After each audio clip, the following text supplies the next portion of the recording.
So, kiddos, for those of you that stayed, awesome. I hope we will have a few more people joining us. It's a very interesting panel. It's a panel on product management.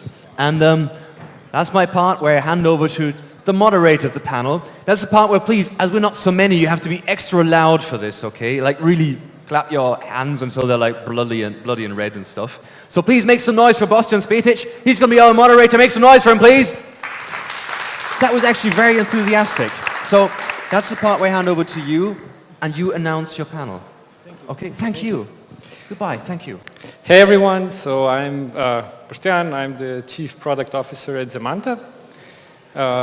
Also the co-founder at Zemanta. It's a product-based startup in Slovenia and US. And now about moderating the panel, there's actually been a slight change that the organizers were not aware of. Gaja, to my right, will be moderating and introducing the rest of the crew. Okay, thanks. This is where we switch seats. It's the second day, it's the afternoon, everybody's a little bit down, so we're going to be jumping, up and down to get some blood running, at least through your brains. So with us, we have, I'm going to start with the lady, Kate Leto, and her 17 years of product experience with yahoo.com, and you are now the Chief Client Officer at d.Labs, which is a Ljubljana/London-based startup trying to be the technical co-founder of other startups. Then we have Simon, whose lecture you have probably attended previously. Simon Cast is responsible for lovely things like Mind the Product and the current ProdPad. And we have Tristan, Pollock, whose experience in social entrepreneurship and Storefront, and currently is residing at 500 startups as an entrepreneur in residence. So those are the panelists. And I have a question for the audience first, if you agree. How many of you played with Legos when you were little? Good. Okay, great. Perfect. Did you like it? Yes. Okay. How many of you are founders in charge of product? Okay, a brave few. And how many of you are product managers but not founders? Okay, fair enough. Great. Yeah, check yourselves out. It's important. Okay, I want to start with a bold statement. Referring to Simon's talk before, it sounds like being the product manager is basically the best job in the world. If you do good product management, you deliver value people love. So a challenge for Tristan as an entrepreneur. Is it the best job in the world, or do people just get mad at you because you're in the middle of everything? I don't know. So I just saw a joke by someone else at 500 Startups, and he was basically saying, we had a product debaters panel at 500 Startups today, and he was saying it's a debate between who works the least, product managers and investors. So in that, that hurts. but I think it's a really impactful, powerful job, because you're coordinating and managing something that you could either send in the right direction or the wrong direction, and you can choose to listen to your customers or you cannot. And there's a lot of ways that you could potentially screw up a company if you're not going in the right direction. So I think it's actually a very powerful thing. I also think investing in the right way is a very powerful thing. So I don't fully subscribe to that joke. Well, I mean, yeah, absolutely. It's powerful position, but coordinating every other department who also has, of course, everybody has their own interests and their own ideas about the future and stuff, and coordinating all of those people, in my experience, means that you're always the one who's saying no to everybody else. So it actually can be frustrating. And it's a very challenging role because everybody's constantly mad at you. So how do you guys manage that? Kate, maybe your turn? I don't have a lot of friends, especially at work. No, it is, the challenge is trying to find a way to explain why you're saying no so that it makes sense, so that it's a logical response and not just the knee-jerk, no, we can't do that. And that's tough to do because it is something that you need to be very, well, you need to have a lot of empathy. You need to understand that other people, they're coming to you and they're wanting to do these things for a reason, you know, and they believe in these things.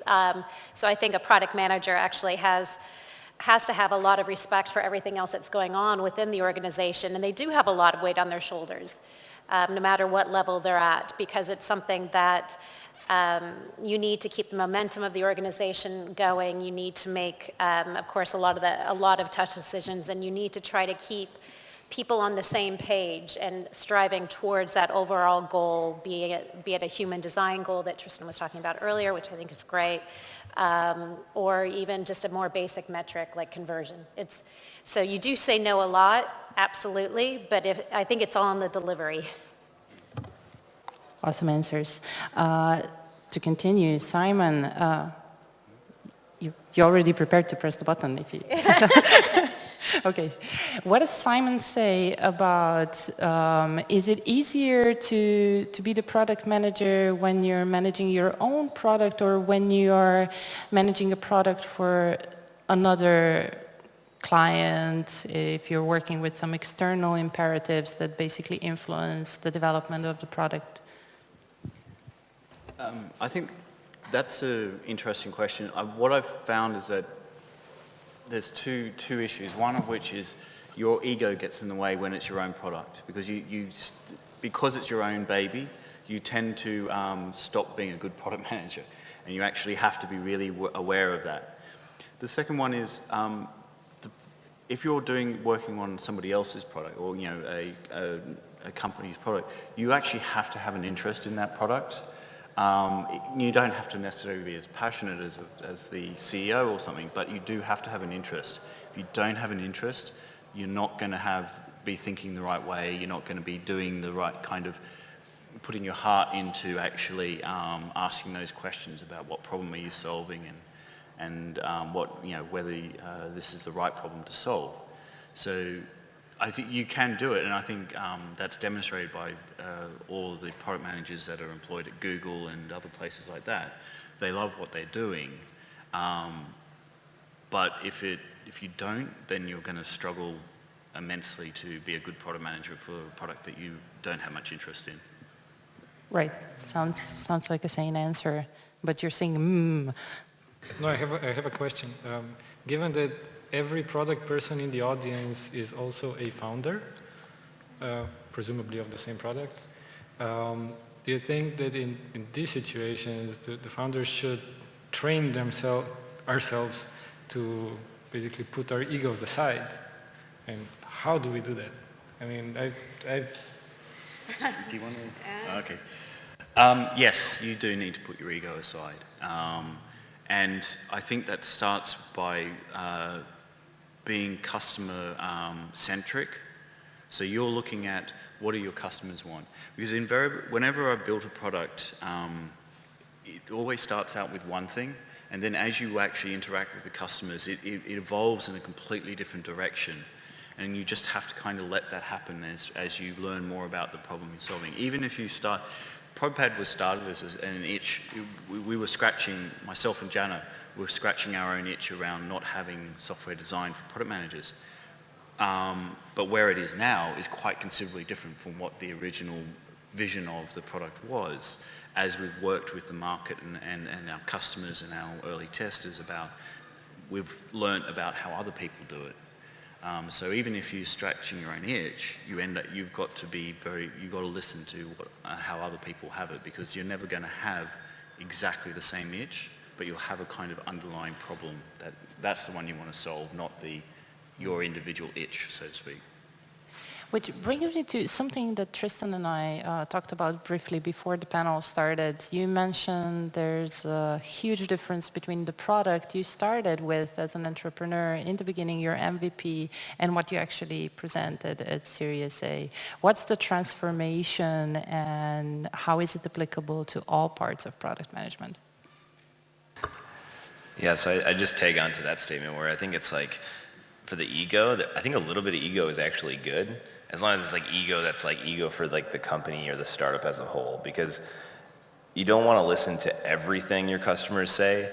You don't want to have customer tunnel vision, because there's definitely like probably a greater vision that you're going for.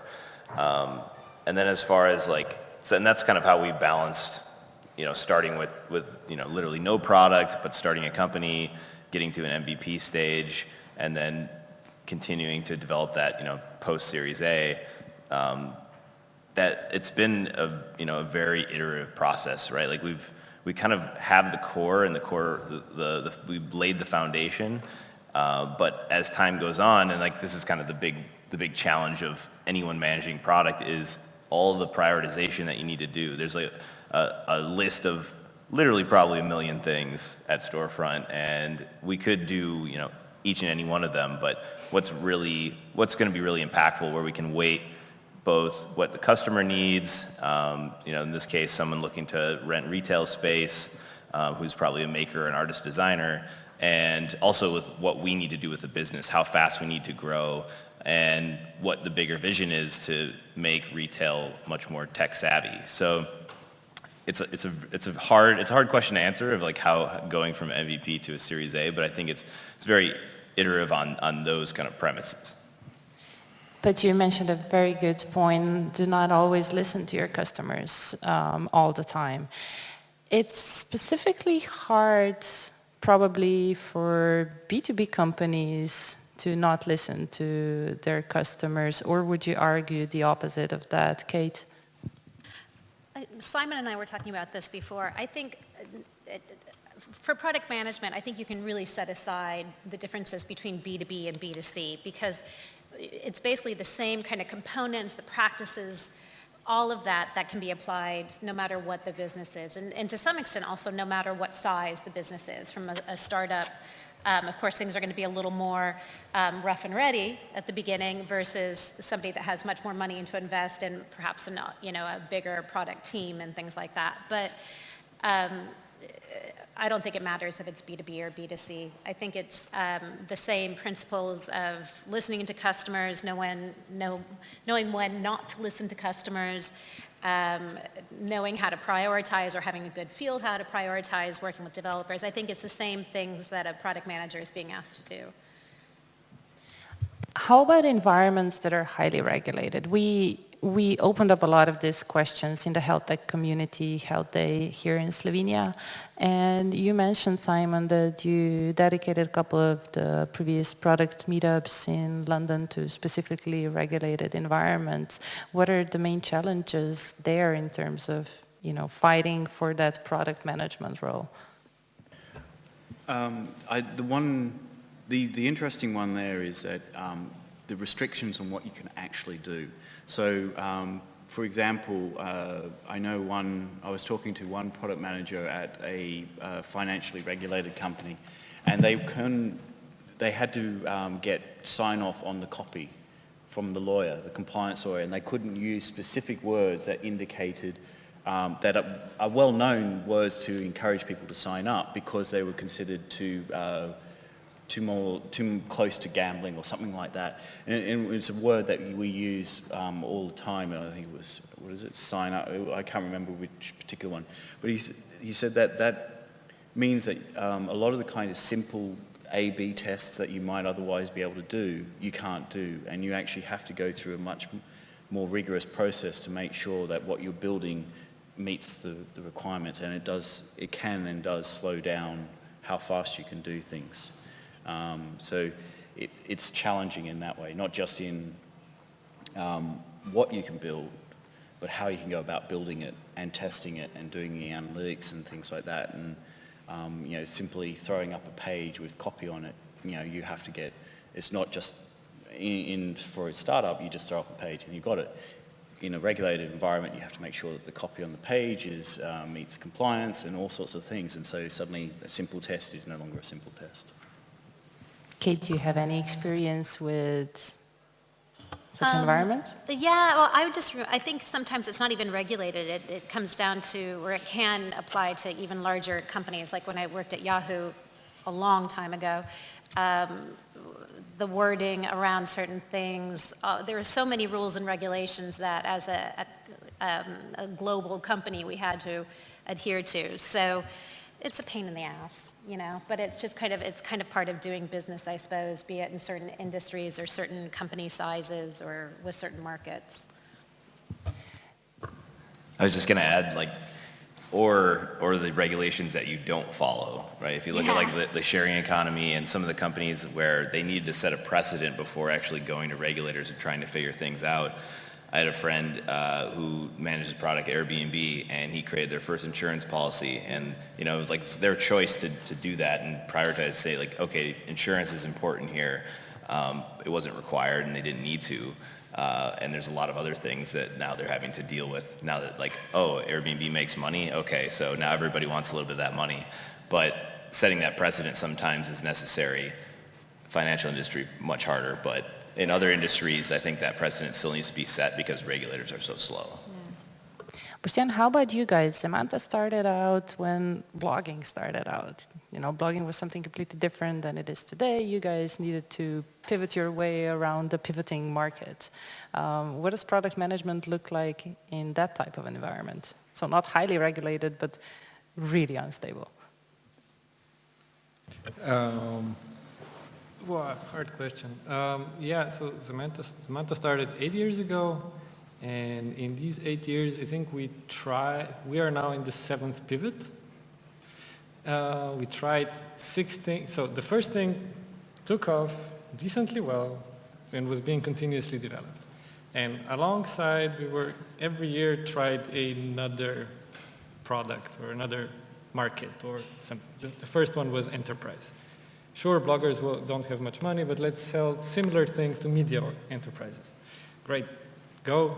That was the first mistake we did, very basic mistake. We built the product before we went to customers. And then you realize that, yeah, customers actually liked it, but they wouldn't pay for it. So you have potentially decent product that's not marketable, so, well, you don't have a product. And then, so it went. So every year we tried another thing, and the last pivot actually is taking off as well. So now we're managing 2 products in the portfolio. But how we were managing that was, I essentially, so the product co-founder was always responsible for all of that. So I at least made sure that we were enduring for long enough in each direction, which in my case meant too long. I had to learn the hard way, or I don't even know if I've learned yet when to just kill the product. How to recognize the right moment to say, this doesn't work.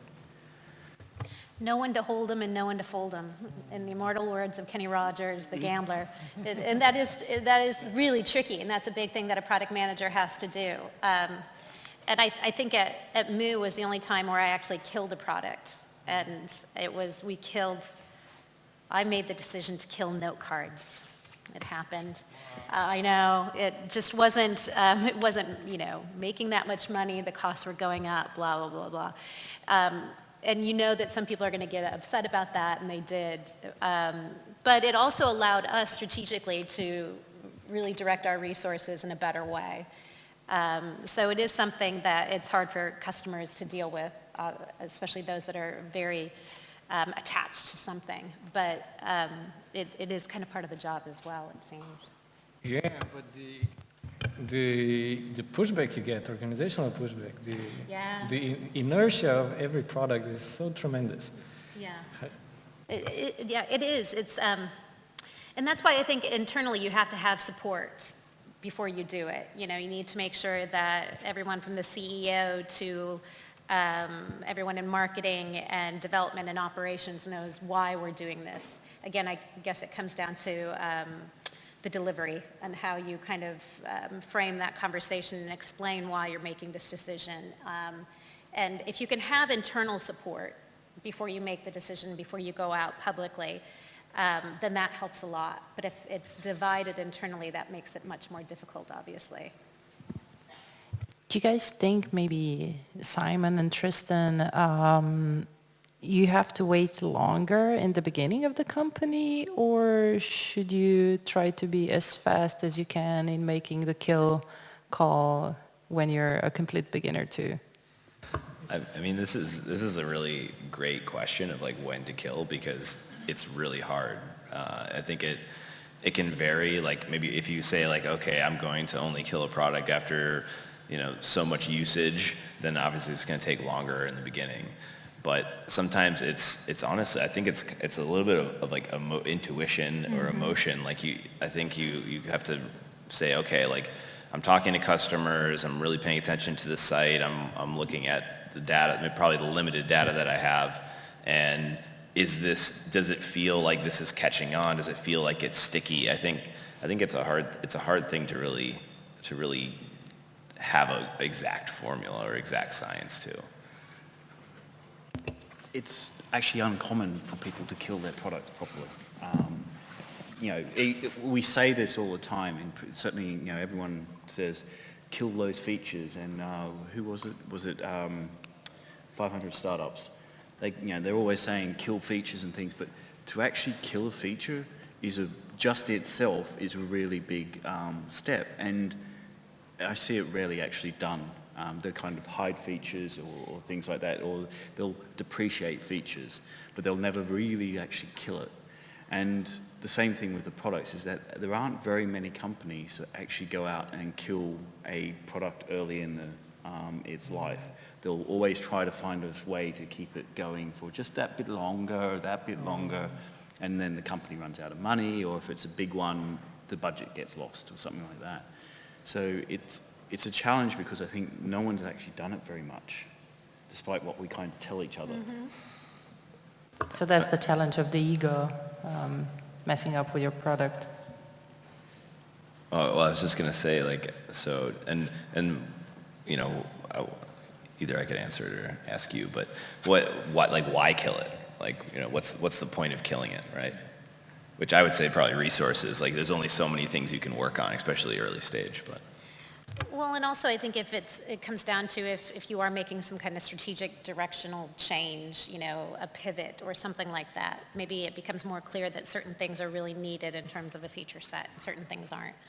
But I kind of wonder if back to kind of what we preach, but not always what we practice, if we think about kind of, you know, the idea of an MVP, if you really would do a real MVP where it's like it's something you're doing to learn, and not just create like a feature set and put it out there. If we did that right, maybe it would be easier to know what to put resources in and build out, and wouldn't be faced with having to kill people, oh God. Kill features. Nobody heard that. There's a lot of killing in startups. I know, and it could be good or bad. Yeah. If usually you're killing it, so that's good, but. The interesting one, I know, and this happened at ViewsFlow, what became Peer Index, was it started out with one thing, which was essentially a kind of socially curated news, but we found that people kind of liked that, but what they really liked was the ranking within topics, and so that was kind of when we learned, and we actually did kill the kind of news aspect and just focus on that. But it was interesting that it was kind of never we will do this. It was just like, well, we need to concentrate on that, and we'll just keep making this more and more and more important and shoving the other stuff to the side. We never actually made the kind of conscious sit down in a meeting with the CEO and say, let's kill this to focus on that. It was kind of just the kind of, ooh, people are using this, let's build this out. And then the rest of it just kind of faded away over time. And it was only until we did one or two of the iterations in terms of site design and things that the rest of the new stuff just stopped, was gone. It developed quote unquote organically. Yeah.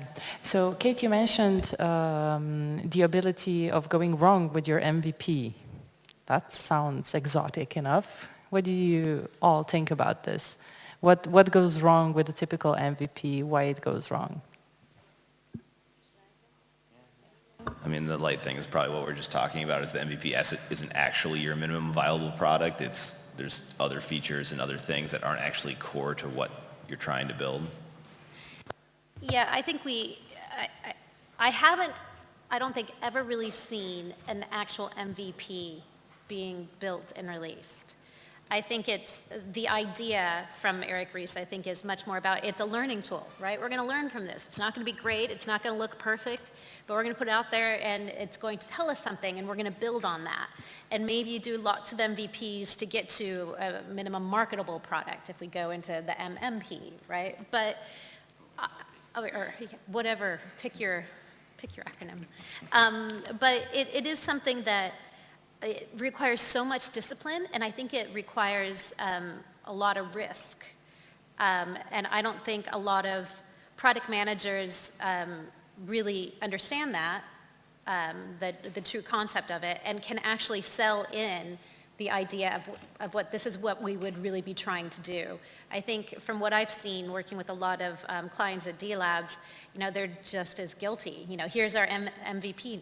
No, that's not a no. 6 months of work, that's not an MVP. Maybe let's call it phase 1, So it is a huge misunderstanding, I think, about what an MVP is truly about. Yeah, there's so many dangers with MVPs. I agree, I've never seen one, actually. And we've made a bunch of mistakes while talking about MVPs over the years. I've had MVPs developed that actually showed traction, but were just so badly stitched together that you couldn't build upon them. So it's useless as an MVP, because even if I've learned something and then engineers tell me, yeah, but now we need 6 months to actually build it to the same level, I'm like, we don't have that kind of time, because we already spent 3 months now, or 6 weeks or whatever. Yeah, I think MVPs usually go in one of two ways. One is the overbuild, right? And the other is the underbuild, where it's like it's so bad, you're not going to get any learnings out of it. But people just use the excuse of, oh, it's an MVP. It's like, ooh. How is that going to help you figure out what to do next? So I think there's risks on both sides. There's a really, we use this method in ProdPad quite a lot, because certainly in the very early days, we were still trying to work out a lot about how people wanted to do things. And I know that we created this wonderful whizzy-bang roadmap, and you could drag and drop, and it was wonderful. It was horrible JavaScript, but it was all dynamic. The problem was it was so complex that we actually completely binned it. We took it out and hid it. And then we created this really simple, almost the first version of the roadmap I showed, and it didn't have any kind of connections to the rest of the system. It just had, you could write something on the card, it was its own little object, and was no connection. But the value in that one for the process was that we then got a lot of people saying, oh, this is good, this is kind of just what I need, but it would be great if we could hook in ideas, it would be great if we could drag it and do all these other things. And so by just having what I refer to as minimal viable feature, it was that kind of enough learning, got something that worked and people found useful, but it told us about where we had to go with it. And then that I think can actually be more useful for people, that approach, rather than trying to do a whole MVP.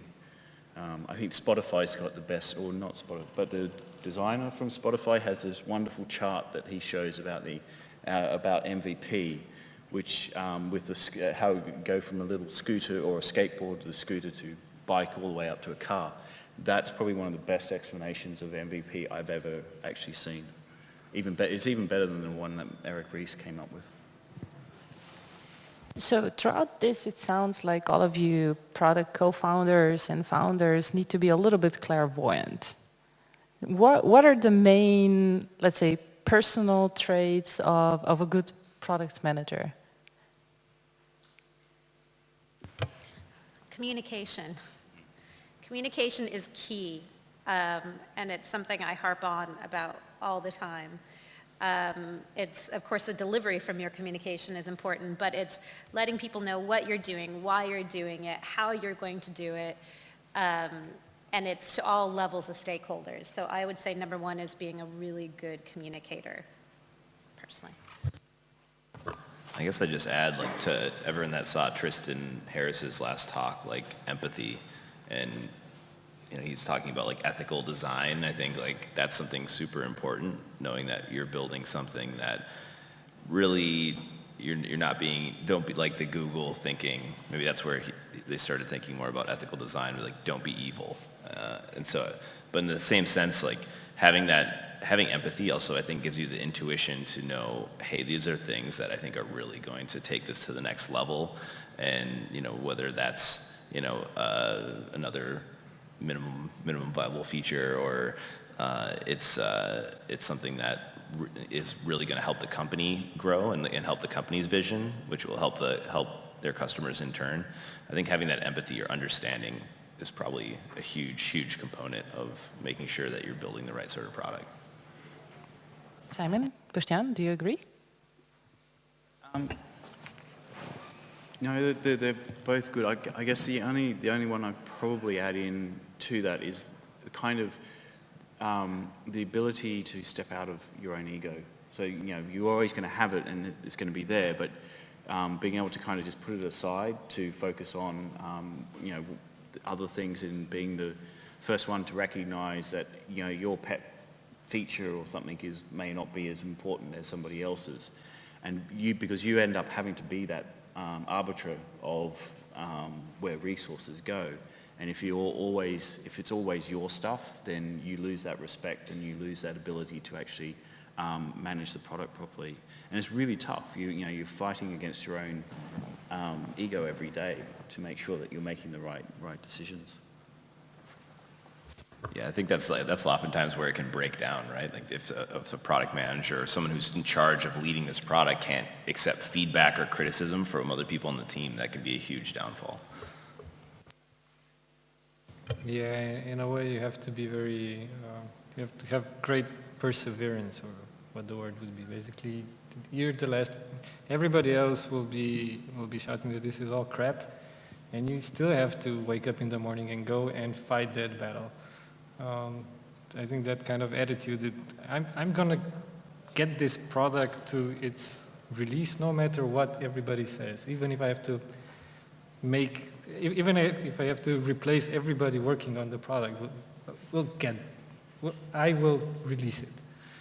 So I think that kind of perseverance is super important. I was thinking about the empathy, and initially I thought that empathy is super important for my work as well, but realizing that probably lots of the time empathy actually gets in my way, or it gets in the way of my judgment on prioritizations and stuff. I'm not sure if I understand the difference. Sorry, the difference in my case between. Oh, sorry. I didn't. This is fun. Product design. Not sure I understand anymore the difference between empathy and ego. They kind of overlap sometimes. What I was going to agree with you on is having perhaps too much empathy. So you get into a place where you want to make everybody happy and you want to meet everyone's needs. And that's really hard when you realize you can't do that and you're not going to be everybody's friend. And I think that is something that most product managers go through when they get to a certain point in their career or a certain level of maturity, is that, okay, I'm going to have to actually make some hard decisions and I'm not going to be the most popular. So it's learning when empathy is a good thing and when empathy is kind of leaves a sour taste in your mouth as well. And speaking of not always being most popular, Tristan, I'm going to call you up on stage. You probably know this guy, you've seen him before here, right? Tristan mentioned over lunch that product is king in Silicon Valley, and he doesn't understand why we here have such a problem differentiating between product managers and project managers, and why do we know more about engineers and okay, I said that, and designers than we know about product managers. So take us to Silicon Valley and tell us, where does the product person fit in?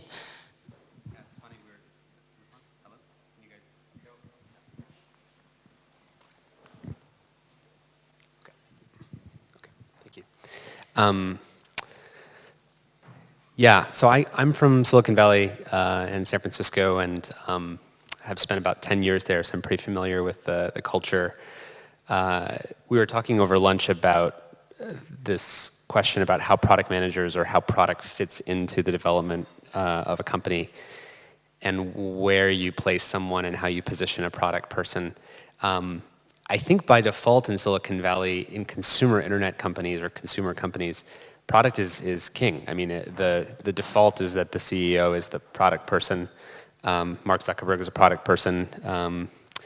People start when they're hacking on projects by thinking of it as a product problem.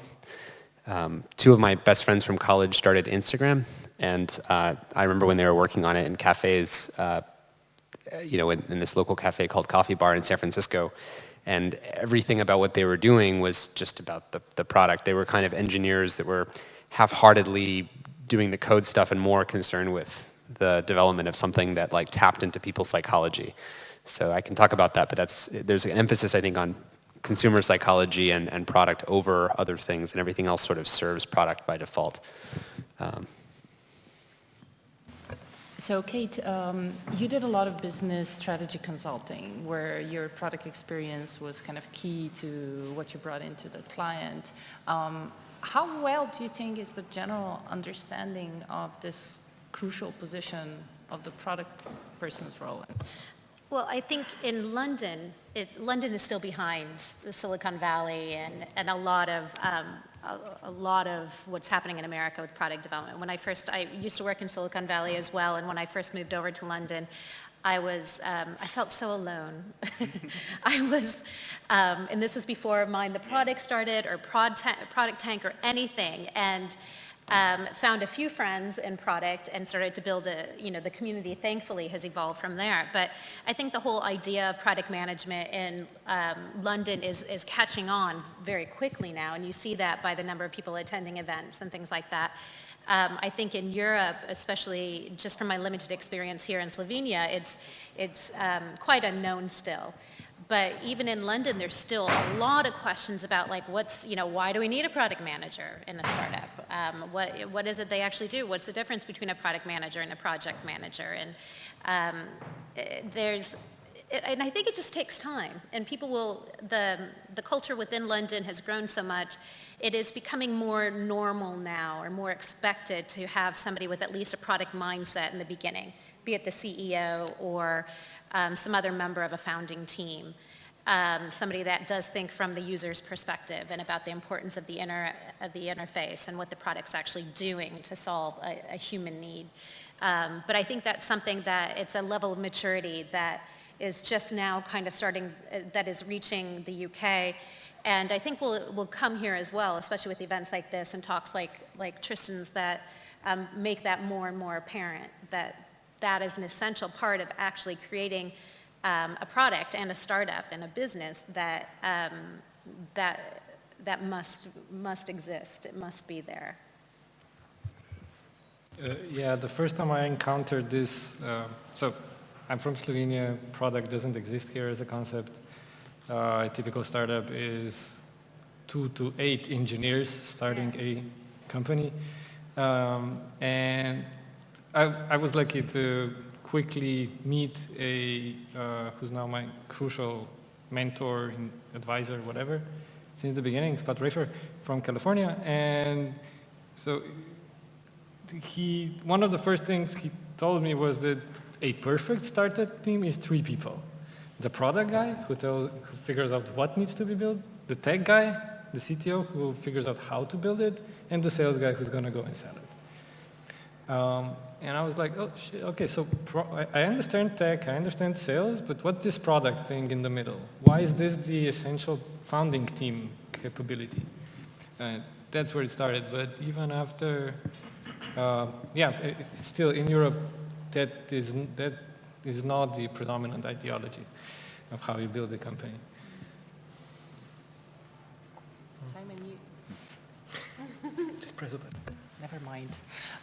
Simon, you seemed a little bit skeptical at Kate's comment that a lot of people are coming to product meetups in the UK. So we obviously still have some problems to solve here. No, so the problem is that I've got a conference.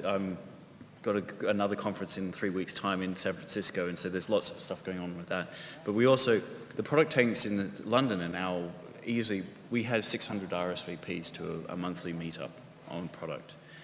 What we're seeing, and to go back to Kate's earlier comment, when she first arrived, there was nothing, and then we did this. Martin Erickson did the first product tank, and it was 20 or 30 people above a pub in London, and that was the sum total of product people in London at that time. And then it's just suddenly blown up, and it's interesting to be inside watching the evolution of this whole community with things, and we're now seeing it a lot more and more into Europe as well. But it is slow at the beginning, and then it takes off. It's where it is now is still a few years behind Silicon Valley, but it's really kind of interesting to see how the community has changed, and we're getting new people coming in. We're also the other big one that's changed, and Kate, you mentioned this yesterday, which is the number of people who are now saying, how do I get into product management? Going from not anyone talking about it or having a real clue about it. And I know in the first stage, it was often, oh, I didn't know I was a product manager, but that's what I had. Now, I had a role as a producer or a project manager, or just I was a developer, but I took on the role of product management. And now it's more about people going, well, I want to get into product management. How do I do that? So it's interesting to think about that change over 5 years. It's been quite phenomenal. What's motivating them to go into product management? What's motivating them to go into product management? I think they see it as the kind of role that fits their needs, or some of it, I think people feel that that's where the control is, even though you're not really in control. You're kind of coordinating, but you're not always spend a lot of time arguing your point. You can't. Very few people can just say, "Go build this." And that's what I suspect. That's kind of my hypothesis. I'm not too sure exactly where this is coming from, but I know that with the work on Mind the Product and the product tanks and things, the role is certainly being much more understood. And so I think people who would otherwise become head of operations or business or something has decided that actually product management is what they prefer or would like to get into. Yeah, I think to be honest, I think it's a cool, trendy thing right now in London because it's a bit unknown still. But they've heard about it from Silicon Valley and from a lot of the startups there. So I think when I do attend the Product Tank meetups, it's huge numbers of people there. We've gone from 30 to about 300. And the number one question is, how do I get into it? But then also the follow-up question is, but what is it really? Like, so what do you do? So I think it just sounds cool right now. I think it's very trendy. People are taking classes on how to do it and offering classes on how to do it. And, so it's just, we'll see what the trajectory is really like and how many really good products and product managers we get out of that. But right now it's just kind of trendy, hip. Okay, so another provocation. I meet a lot of engineers. Well, I met a lot of engineers lately who gave me the basic idea that they want to be promoted into product managers. What do you think about that? To me, it sounds like a little bit of a misconception. Sometimes it works. I remember a long time ago when I worked in Silicon Valley, most of the engineers or product people were coming from an engineering background. So I think sometimes it can work, but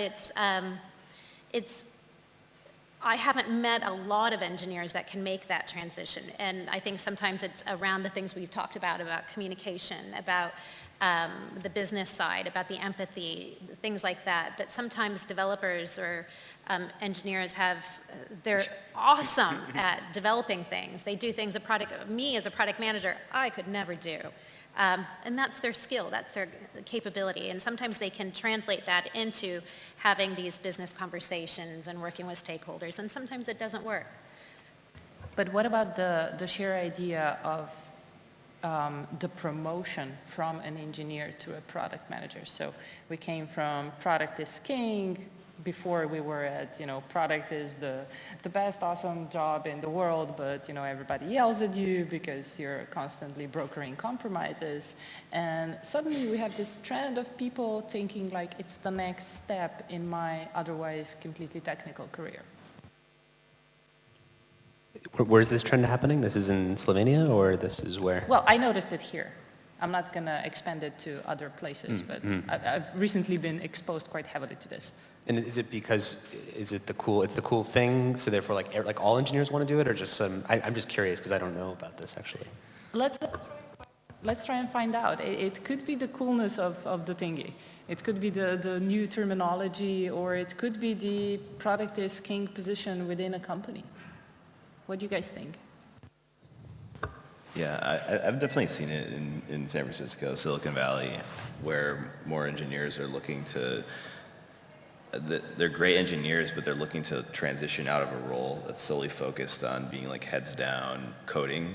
I think that and I don't know, maybe it's probably a particular type of person too. I think some of the people that I've seen do have more of more communication skills and maybe, typically is stereotyped as a developer. Yeah, I need to spend a lot of energy or a lot of talking to engineers to convey the message that I'm not my product team, product roadmap is not above engineering. Engineering does not work for product, because that's a very natural way they think about relationships here, very hierarchical mentality. Trying to get them to understand that we're in the same boat, we're doing different things. I have no problem. I love engineers who step into product management, but it's not what you think. It's not bossing around.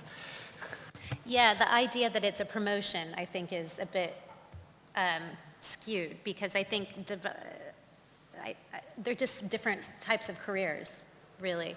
I think developers can go on and become a CTO of an organization, and that's where you're actually having a lot of the same interfaces and communication and business and all this other stuff. But they're different. They're parallel, all within the same group, definitely. I have a related question for the group. What do you think is the right ratio of product department versus other departments in a one product web-based company? That's we've done several. Previous years we did several surveys of the the product community, and it seems to be that the average, if you want, and even the medium is around between 6 to 8 developers to a product manager, and roughly that ratio seems to, and that's in the US as well as in Europe, where they have a product manager. So for some reason that seems to have been the natural ratio that companies have alighted on. Some do have, like, I know one company, I remember one result was like one product manager for 2,000 developers or something like that. But from everything else, it does seem to be roughly that ratio. I'd be really interesting to see what BBC is at the moment, but I suspect, given the number of product managers they have, it probably is around that for all the products across the BBC. Kate, what's the ratio at d.Labs? 0 products. And did I do that? I don't think you're supposed to say that. I think we have about 60 producers and no voice.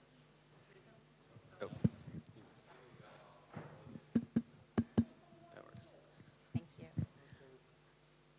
Hello. We don't have product managers at d.Labs, but most of the time our clients that we work with have product on their side. And it may not be a specific product manager. It may be the CEO. It may be somebody else within the organization that is doing the product responsibilities, because we mostly work with startups. And as we all know, startups are trying to get by on a short runway. To do something really interesting. So a lot of them don't have a specific product manager, but they have somebody who is taking on that responsibility.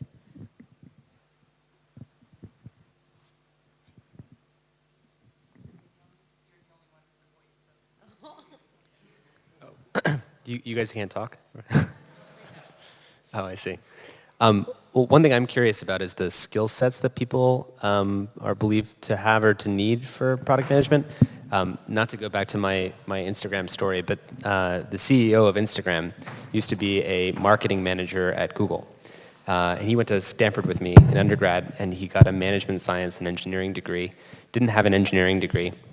And he actually, within Google, when he was about 23, wanted to transfer from marketing to product management within Google. And he went through this like 6-month process where Google was trying to vet whether he had the skills to be a product manager. And it all came down to him, he was rejected from being a product manager. And the reason was because he didn't have an engineering degree. Oh, no, that's interesting. So he left and he started Instagram. And he was also the principal engineer on Instagram with later his other co-founder, Mikey.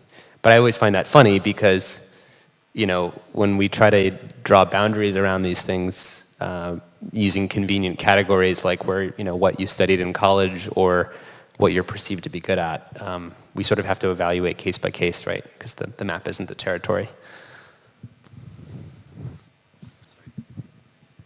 I actually think that that's probably Ken Norton's fault, because he wrote that blog post a while ago about good product managers and what his experience at Google, and one of them was they should have an engineering degree. So everyone seems to assume that product managers should have an engineering degree, except many of the best product managers I've come across actually don't have engineering degrees. Like my co-founder, she's actually really, really good, very good at talking to customers because she comes from a customer support background, and she kind of worked her way into product management. Martin Erickson, he's a designer by background, and he's also really, really good at the kind of pure product management. So I think there's an unusual. I could start seeing trends in some of the product management stuff by who's written a blog post, for, you know, like Ken Norton or Mark Suster or something, and then you start seeing people reading those blog posts and going, oh, okay, well, product managers must have, you know, engineering degrees, or you know, something around what Mark Suster says a product manager should do, and you do start seeing people take the blog posts a bit too literally as they're trying to learn more about product management. Yeah, I started out in PR and then went to marketing at Yahoo and moved from marketing to product product. So I think I have no engineering background. I learn a lot about engineering as I go through every day, but I don't have that. I don't code. I think one thing to remember also in that product management is so diverse, which I think is one of the hard parts about defining what it is because a product manager could be a technical product manager. You could have more of a consumer-facing product manager or a design-facing product manager. So one of the first questions that if I'm interviewing somebody, I'll ask, so describe what kind of product manager you are. Because there are different segments and different needs. And these different segments are where the new terminology, the product manager, basically covered a lot of things people were doing in the past, but didn't realize that they're actually doing product management, right? So interviewing new people, how does a team of product managers work together? Boštjan, maybe. It's tricky. Yeah. Sorry. how does a team work together? That's tricky. So I have a team of 2. So I have 2 product managers working for me and a designer. And the way we usually split work is by logical components of the product and have one own verticals. And then 2 months later we change the system to something else, and then 2 months later to something else. None of the systems I've tried worked so far, and I don't know why. So product managers as a team, I think the most important, the reason why we work well is because we work as a team. So essentially everybody knows everything, and we can afford to do that because we're a small enough team. I don't know yet how this would scale if I suddenly had an organization of 15. So I'm curious about other people's lessons. When I've had a team of product managers, the hardest part is figuring out how to divide what they're going to be working on. And there's always going to be some overlap because at the end of the day, you're working on one product. I mean, even at Moo, where we had physical products and online products, there is still a tremendous amount of overlap. So I think at the end of the day, it all comes back to the communication side of things. And while you try to draw lines in the sand, there needs to be kind of some rigid flexibility in there. And one of the things that I've seen work really well is when each product manager, has a team of developers or engineers they're working with, has the right resources, and has their own roadmap. So they can actually just be accountable, they can lead the charge, they know what they're out there to do, and they can get it done. So it's having enough people to really support kind of an individual product segment. It's not just kind of the one product manager. It's having the supporting cast as well that's available and is ready to move ahead. One approach that I'm testing right now is to have one product guy research the project and prepare the initial spec, and hand it over to the other one, who's a technical product manager, goes and develops it further as he implements it with the engineers. I've heard of an interesting variant on this one, which is that you actually tag team basically. So one product manager will do the research and come up with the next phase of the product, and will spend his time doing that or her time doing that. And then once the current phase is done, they take over the kind of day-to-day work with the development team, and the other product manager then goes and starts researching and planning out for the next phase of the things. And so they kind of, one is always in the kind of research learning phase, and the other one is in the delivery phase, and then they switch back and forth. So that I have heard that one being used. The other thing I've found is actually just having someone to bounce ideas off, kind of someone to give you a second opinion without running into issues of talking to developers about something or just that kind of private sounding board can actually be really useful. So I might have one product and you have another one, but we do a bit of collaboration about you sit there and ask me questions and challenge my assumptions, and I do the same for you, and that can work as an interesting way of improving your product management and removing a kind of, making you aware of the assumptions that you've made subconsciously. Yeah, there's this theory of 2 in a box, where I've seen it work really well with product management is one product manager and a tech lead, where you're both working on the same project or product, and you can do that really well, kind of play off each other and challenge each other on, is this the right thing to do? Here's what we know. Technically, is this even feasible? Would we want to do something like this? So I think having a partnership, kind of a buddy in a way, it's a great way to set things up. Tristan's? Is that how you saw it work?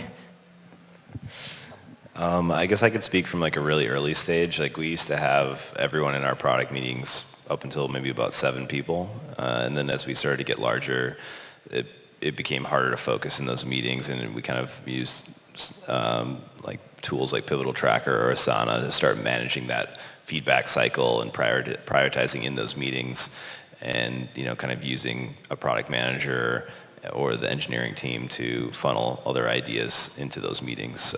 So now we're about 20, and those meetings are probably still about 5 to 7 people.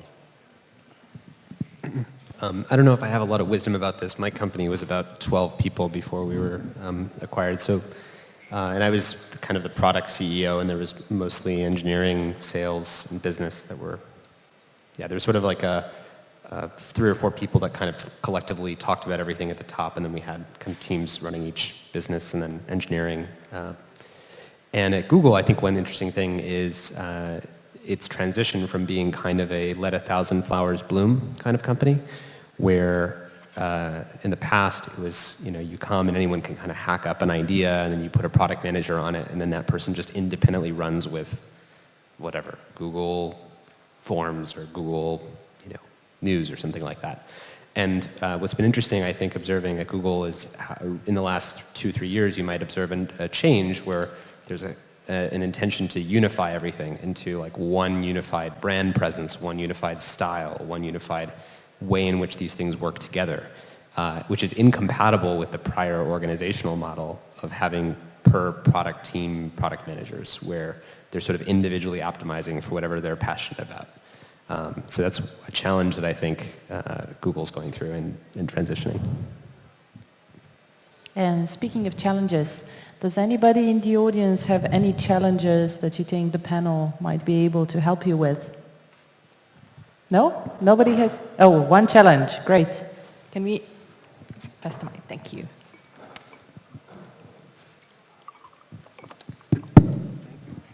Yeah, hi. So maybe not really a challenge, but an obvious question, having heard the discussion. What are your thoughts on what's the best way to learn to be a proper project manager? Project or product? Project or product? Sorry, product manager. See, this is what I'm talking about. How to be a proper product manager. Number 1 is to learn the difference between project and product. And if you watch the D talk that we did a few months ago at d.Labs, we have a few slides in there about the differences. How to become a product manager, I think you just, in a lot of ways, it's learning as you go. There are classes you can take and things like that that can give you some structure. But I think it's just trying to be, you are trying to be mindful of all these different things, be it the objective or the vision that you're trying to achieve, and is that really something that is meeting a need, all the way down to what kind of people do you need around you, and what are the requirements and what are customers saying. So it's being very open-minded, but also I think having some degree of discipline to kind of keep things moving. There's plenty of resources online, that Marty Kagan's blog is great, Mind the Products blog is great to help you kind of scratch the surface. But then just get out and start, talking to people who are doing it, and try to adapt some of the practices they have in your work. One other angle, as Tristan said, product is king. Product management is essentially the co-CEO-like role. So one good way of just doing it is by creating a product and building a company around it, failing, and being and basically you can learn all the necessary skills. You will discover all the necessary tools in, 12 months probably of just trying to do it. Okay, I think that's a great moment where we start. Go build, go fail, go discover, and keep on asking. Communication is key, and trying is key, and don't think you're gonna be promoted to product managers. It's a parallel track. So thank you everyone for this lovely discussion. Remember their faces, they're going to be around, so you can probably pop up in front of them and ask them questions, and ask them questions about products, not necessarily projects. Thank you. Thank you. go grab some